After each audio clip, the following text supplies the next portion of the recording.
Halo, balik lagi sama gue Yeski dari Telset. Nah, kali ini tim Telset lagi-lagi udah ngumpulin berbagai pertanyaan mengenai Vivo V27e. Di kesempatan kali ini, gue bakal jawabin pertanyaan-pertanyaan netizen mengenai smartphone terbaru dari Vivo ini. Nah, langsung aja nih kita jawab-jawabin pertanyaan dari netizen.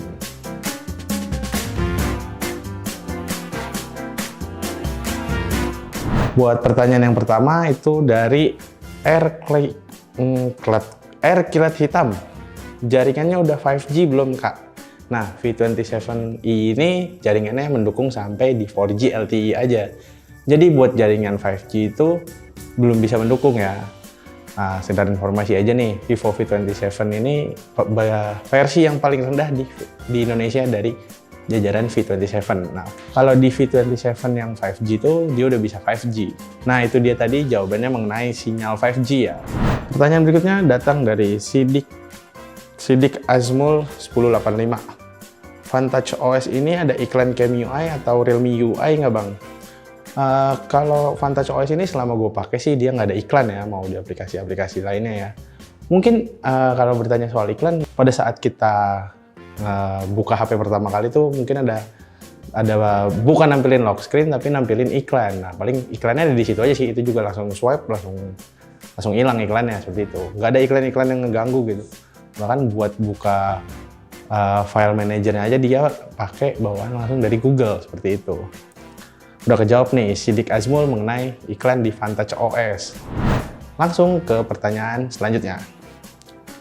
Dari Andi Javanis 2359. PUBG Smooth Extreme bisa?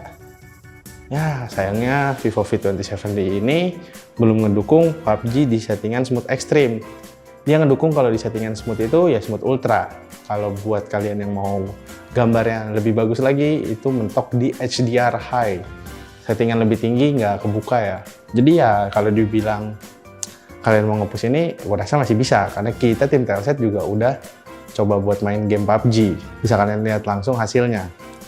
Oke, itu udah kejawab ya di Javanese mengenai settingan PUBG Smooth Extreme. Waduh, pertanyaannya dari superhero nih. Pertanyaannya dari Harry Superhero 2033. Bang, V27e pakai kamera lensa apa, Bang?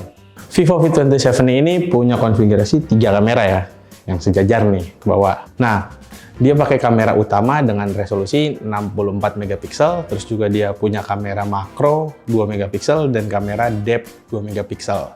Sayangnya dia nggak punya kamera ultra wide. Ya, jadi mungkin kalau kalian mau foto dari jarak yang agak jauh, perlu penyesuaian jarak ya, supaya bisa dapat jangkauan yang lebih luas. Ya, kamera makro dan depth-nya sebagai pelengkap dari kamera utamanya. Itu dia jawabannya Harry Superhero 2033. Nah, pertanyaan ini dari Wahyu Yuda Pratama 4018. Vivo V27e sudah Gorilla Glass belum? Buat layar Vivo V27e, Vivo sendiri nggak ngasih tahu kalau dia pakai perlindungan apa. Tapi pada saat awal pembelian kita dapat anti gores bawaan juga, sama seperti versi V27 5G.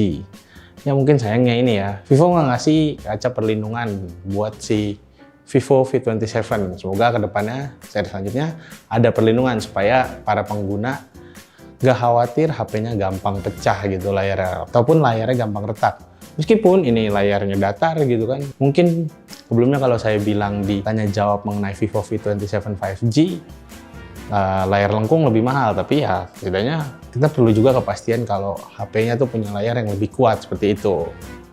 Jadi jawabannya Wahyu Yuda Pratama, belum ada ya, belum ada perlindungan Gorilla Glass.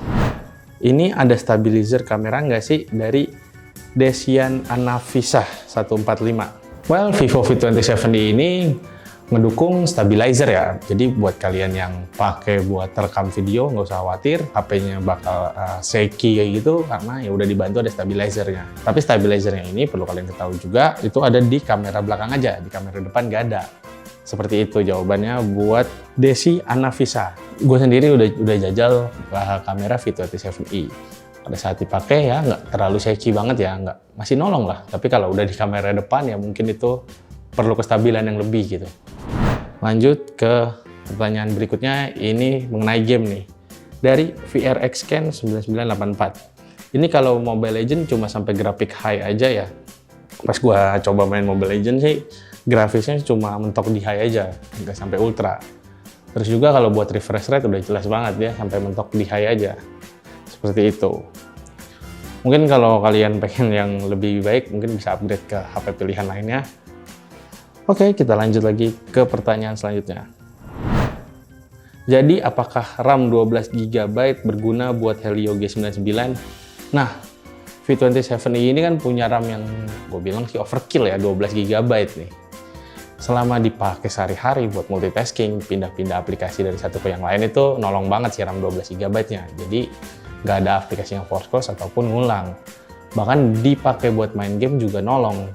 Seperti yang gue udah coba di gaming test, itu bahkan Helio G99 ini bisa buat jalanin Genshin Impact ya, kan dengan konfigurasi RAM 12GB ini, meskipun tidak di settingan terbaiknya, di settingan super rata kiri ya gue bilangnya, di 24 FPS. Nah itu jawabannya mengenai kombinasi Helio G99 sama RAM 12GB. Oke kok menurut gue, nggak salah sih ini kombinasi ini.